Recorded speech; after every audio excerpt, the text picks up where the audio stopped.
Hello everyone, welcome back to my channel Ncert Maths with Bardeep. Today we are going to start a new chapter of your grade 10, that is chapter number 1, real numbers. So this is an introduction video. As you already know, in introduction video I will cover all the topics that are included in your chapter. So first of all, let's understand the meaning of real numbers. So real numbers are the numbers that include both rational and irrational numbers. Okay, so in your previous grades you know what are the different types of number system. So real number includes all the natural numbers or counting numbers. Natural numbers are those numbers which starts from 1. So 1, 2, 3, 4 and so on. All are natural numbers.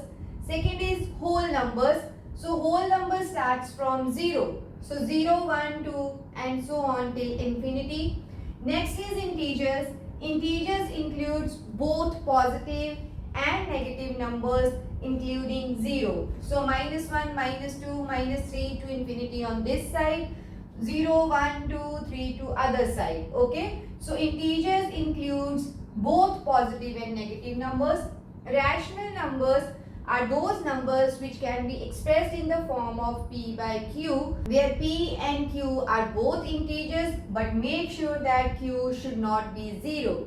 Why q should not be 0? Because if denominator is 0, division by 0 is not possible in maths, so that number will be undefined. And next is irrational numbers. All those numbers which cannot be expressed in the form of p by q are irrational numbers.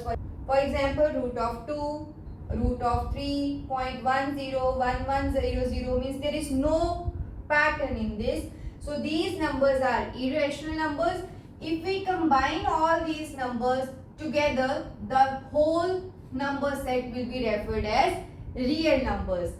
So I want to mention here that when we are saying rational numbers, we are considering two different types. One is fractions. Okay, fraction is of this form. Second is decimal numbers are also included in rational numbers.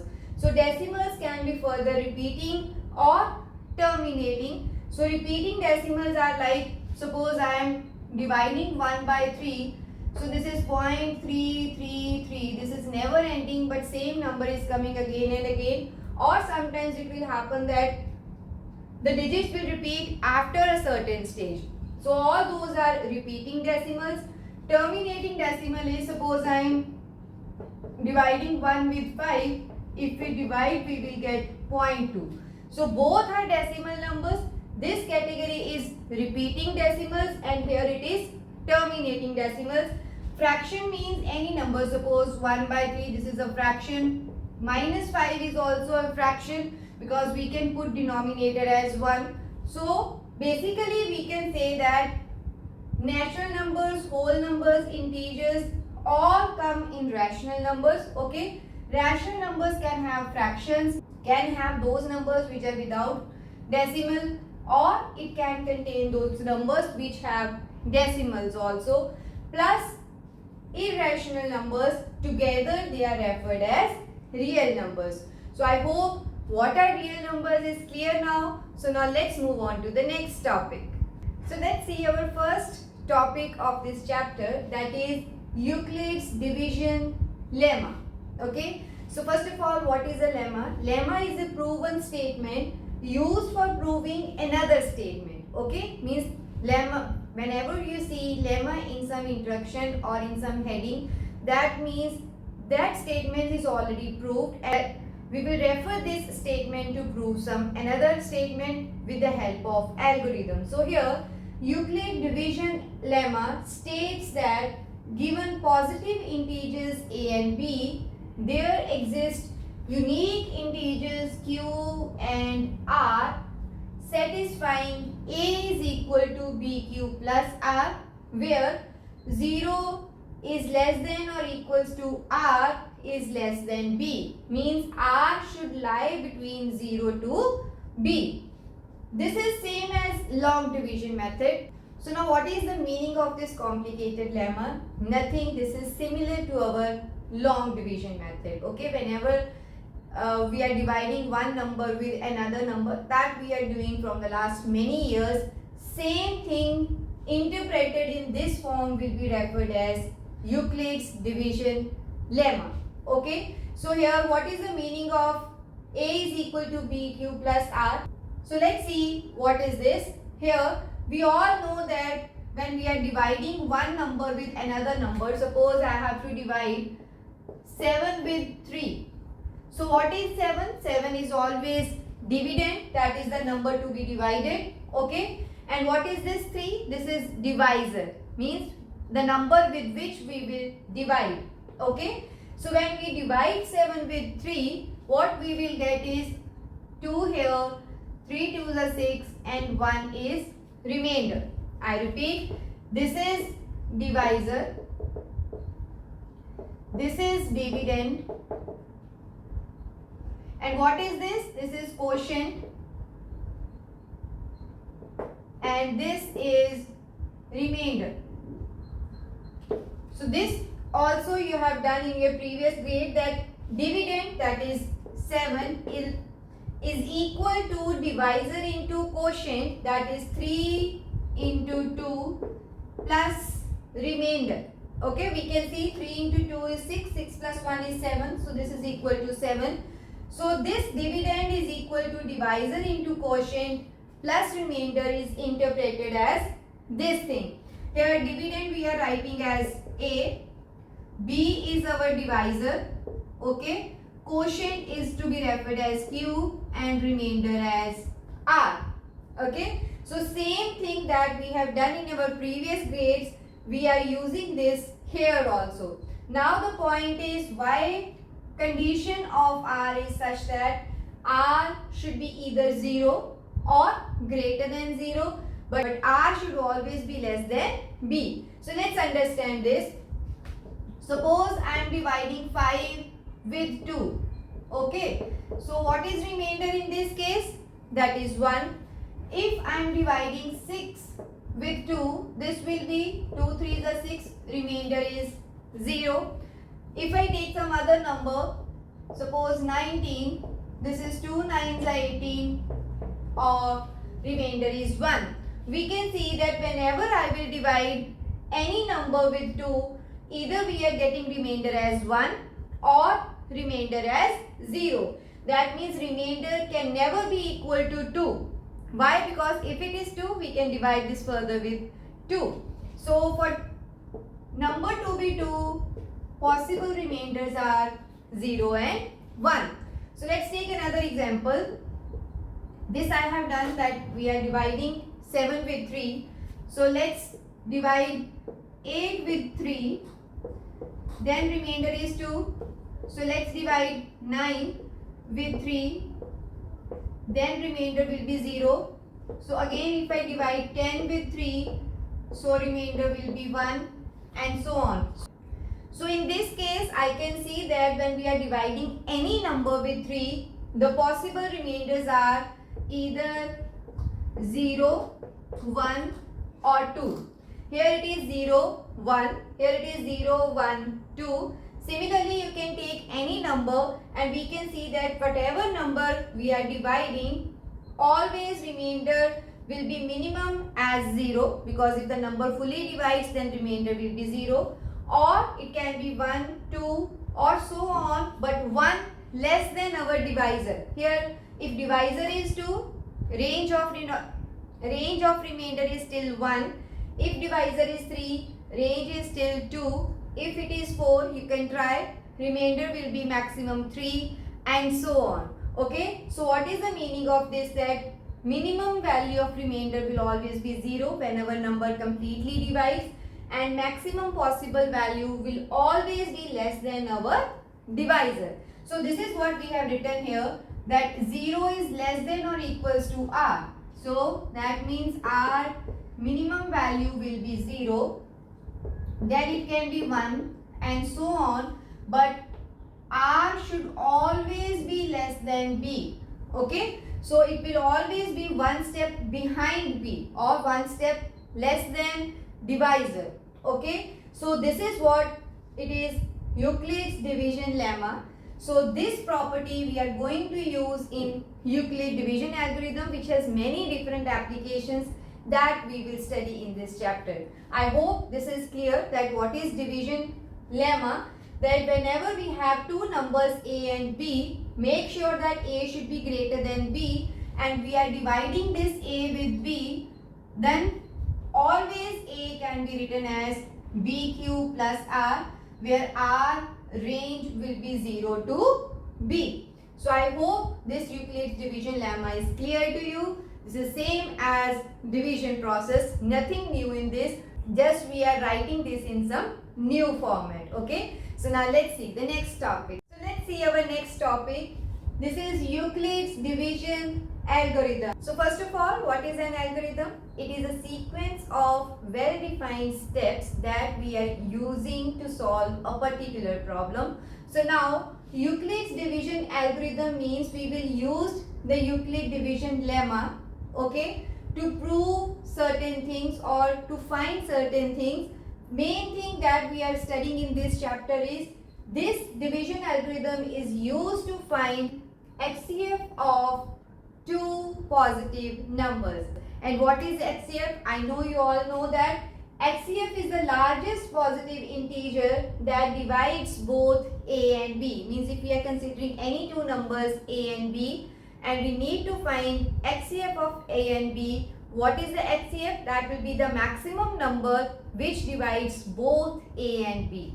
And this finding HCF we will do with the help of Euclid's division algorithm. First of all, what are the various steps to find HCF of any two numbers? Suppose I am considering two numbers C and D and we need to find HCF. What will be my first step? Apply Euclid's division lemma that we have done just before this to C and D. So find Q and R, okay, such that C is equal to DQ plus R and R range will be from 0 to D. So same thing that we have done, that is A is equal to BQ plus R. This I have explained in Euclid's division lemma. So now in place of A we are taking number C, in place of B we are taking number D. So this means that we will apply our Euclid's lemma on these two numbers and we will find quotient and remainder, okay, when we divide them. So and we will write them in this way, that is C is equal to DQ plus R. Make sure that 0 is less than equal to R is less than D. Then we will check, we will be having two different options. Either R is equal to 0, that means number is completely divisible by D, or R is not equals to 0. If it is the first case, that is R is equal to 0 or remainder is 0, so that means D divides C. So if it is the case, then D is our HCF. This is what I have written. If remainder is 0, D is HCF of C and D, because out of two numbers C and D, that is the minimum number, is already dividing our C, so that will be our HCF. But if it is not true, that is remainder is not 0, then we will use our division lemma again, but now on D and R. Earlier we have used on C and D, okay, C and D, but if remainder is not 0, then I will use division lemma on D and R. I will explain this in example, okay, and we will continue this process till the time our remainder is 0. And whenever we get that chance, that is remainder is 0, the divisor of that stage will be our HCF. I repeat, what are the steps? First step is apply division lemma on your given numbers, okay, C and D in our case, and then write that in the format of C is equal to DQ plus R. Now you will check whether remainder is 0 or not 0. If remainder is 0 in first step itself, then D, that is the smaller number out of the two, will be our HCF. But if remainder is not 0, then we will apply again Euclid's lemma on two numbers, but now the numbers will be D and R, that is divisor of the previous stage and remainder of that stage. So So this process will be repeated again and again till the time remainder becomes 0. Whenever our remainder is 0, the divisor will be our HCF of that stage. Okay, so let's solve an example. Here we need to find HCF of 455 and 42. So what should be my first step? That I will divide 455 with 42. Okay, so let's divide. It will go at 1. So this is 42 and then 35.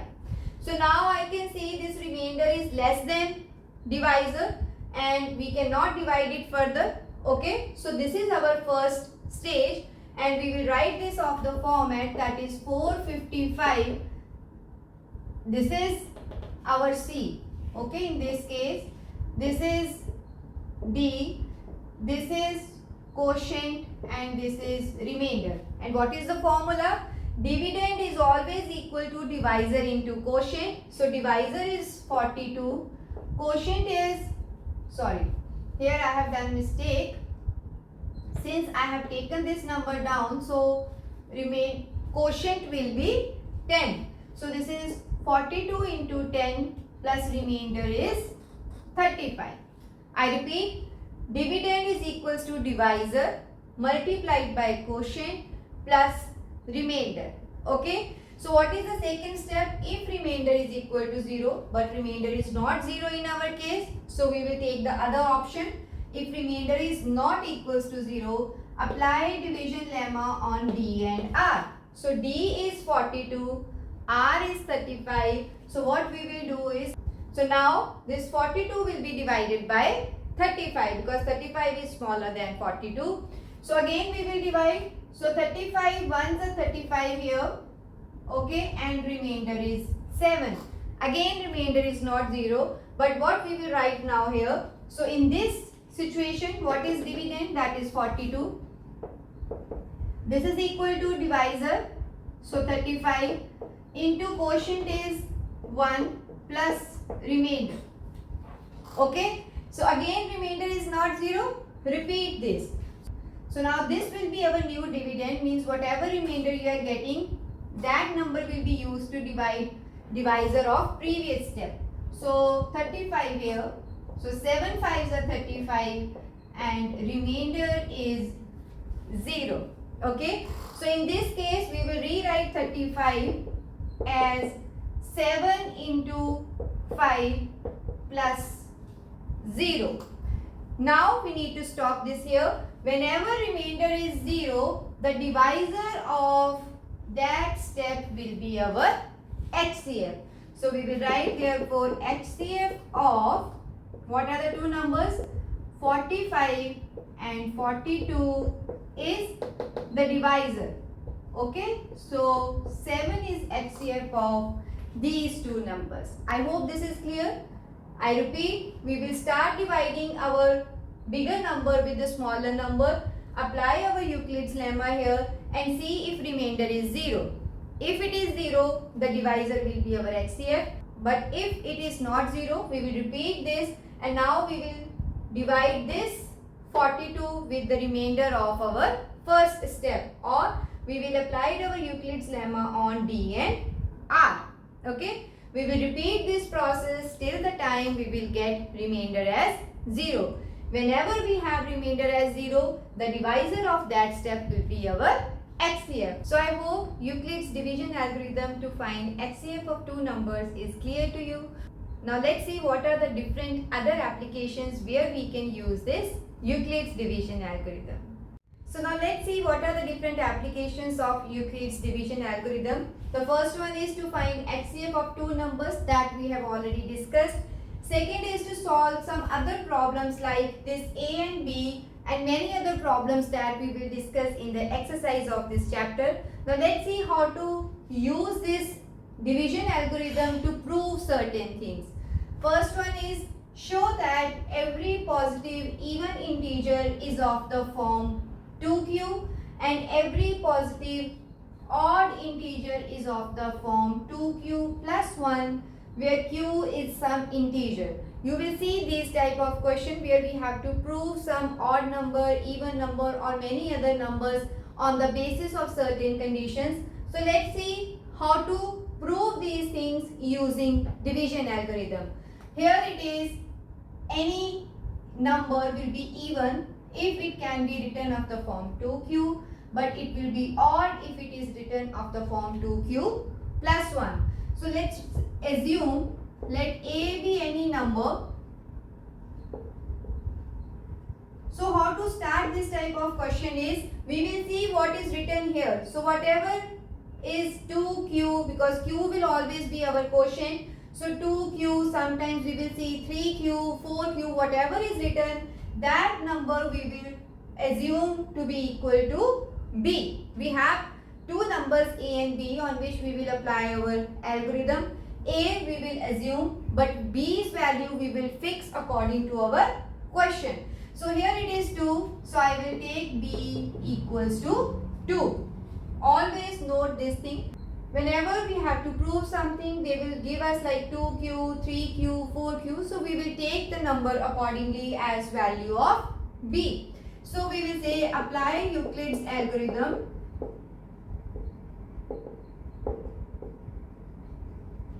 on one number is a, second number is b. So if it is so, a is equal to, what is the formula for Euclid? Lemma, that is bq plus r. Okay. So now in place of b we are using 2. So a is equal to 2q plus r.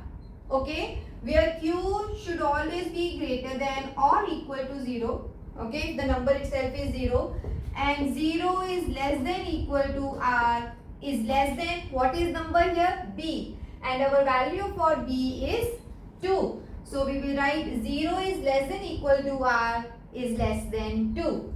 So if r should be less than 2, what are the possible values? Starting from 0 and next is 1. We cannot take 2 because it should be less than 2. So now what we will do is, we will find what are the different possible values of r, and we will take all the cases and put the value of r in each case and see whether the number is odd or even, whatever is to be proved. So when r equals to 0, what is a? We will put 0 here, that is 2q plus 0. 2q plus 0 is 2q. And now we will see whether this number is even or odd. So let's put one example. Suppose I am taking q as 5. So 2q will be 10. Okay. So 10 is even number. Suppose I am taking the number 23. So then 2 into 23 will be 46. Again even number. So here we can see that if a is of the format of 2q, the number is even number. So we will write a is even number. I hope this is clear. Let's take the second case, that is when r equals to 1. We will substitute r as each possible value. So here it is, a is equal to 2q plus r is now 1. Okay. So let's put the values again. Suppose q is 5. Okay. Then a is equal to 2 into 5 as 10, 10 plus 1 as 11. So number is odd. Suppose I am taking q as 50. So then what will be a? 2 into 50, that is 100, plus 1, this is 101. So again the number is odd. So we can say that if the number is of the form 2q plus 1, it will always be an odd number. Okay. And we can see this is what we need to prove. Every positive even integer is of the form 2q. So we can see if a is equal to this 2q, number is even. Okay. And every odd integer is of the form 2q plus 1. We have proved this for odd number also, that a is equal to 2q plus 1. So this is how we will apply our division algorithm to prove certain things. I hope this is clear. Let's take one another example. Show that any positive odd integer is of the form 4q plus 1 or 4q plus 3, where q is some integer. Okay.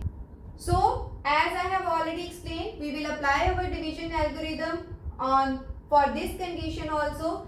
But let us assume one number. Let a be any number and b is whatever number is given here. This is 4, so we will use 4, and b is equals to 4. Apply Euclid's division algorithm on one number is a, second number is 4. And what will be our answer? This can be written as a is equal to bq. And what is b? 4. So this is equal to 4q plus r. Q should be greater than equal to 0. And second condition is 0 is less than equal to r is less than equals to 4. So now what are the possible values of r? Starting from 0 till less than 4, that is 0, 1, 2, 3. So in the rough we can write, so it can be 0, 1, 2 and 3. So 4 possible cases are possible. So now we will say when r equals to 0, we will put each value of r and see whether the number is odd or even. So when r equals to 0, we can say 4q plus r, that is 0. So this is equal to 4q. Okay. So now we will check whether 4q is an even number or odd. As we already know, if the number itself is even, with which we will multiply, the final number will also be even. So suppose I take q as 5. So 4 into 5 will be 20. So this is even number. Let's take one even number. Let us suppose q as 2. So 4 into 2 is 8. So in both ways the number is even. So we will say then a is even number. Okay. So let's put second value, that is when r equals to 1. Then what is a? This is bq. b is 4q plus r, that is 1. So again we will put the value and see whether the number is even or odd. So if q is equal to 5, same I am using. So 4q plus 1, that is 4 into 5 plus 1. This is 20 plus 1 is 21, and the number is odd number. So we will say then a is odd number. Okay. Let's take third value, that is when r equals to 2. Then what will be a? This is bq plus r, and r is 2. Okay. So let's put again the value of q. Let it be 5. So 4 into 5 is 20. 20 plus 2 is 22. And what is 22? Even number. So we can say then a is even number. And last possible value of r is 3. So a is equal to bq, that is 4q plus 3. So again check. Take q as 5 or any random value you can take. So q as 5, 4 into 5 is 20. 20 plus 3 is 23. And 23 is odd number. So we can say a is odd number. Okay. So now let's reread our question. Show that any positive odd integer is of the form 4q plus 1 or 4q plus 3. So out of these 4 cases, let's see whenever it is odd number. One is this, second is this. What is the value of a? This is 4q plus 3. This is 4q plus 1. And this is what we need to prove, that for every odd integer, it should be either of the form 4q plus 1. Yes, we have proved. Or it is 4q plus 3. Means if the number is of the form of 4 cube plus 1 or 4 cube plus 3, definitely that number will be odd integer. Okay. So to solve this type of question, what we will do is we will take any number A and B will be taken according to the integer given in our question. Then we will apply our Euclid's division algorithm, find the possible values of R and then substitute R for each possible value, find the value of A and then justify whether the given condition that they have asked, are you able to solve this or not. So in the last, when we have solved this, we will write therefore every odd integer is of the form 4 cube plus 1 or 4 cube plus 3, whatever is asked in the question. Okay, so I hope this is clear. What is Euclid's division lemma, what is Euclid's division algorithm, and what are its different applications. So I hope all these topics are clear to you. This is all about this video. See you in my next video with the next topic of this chapter. Thank you.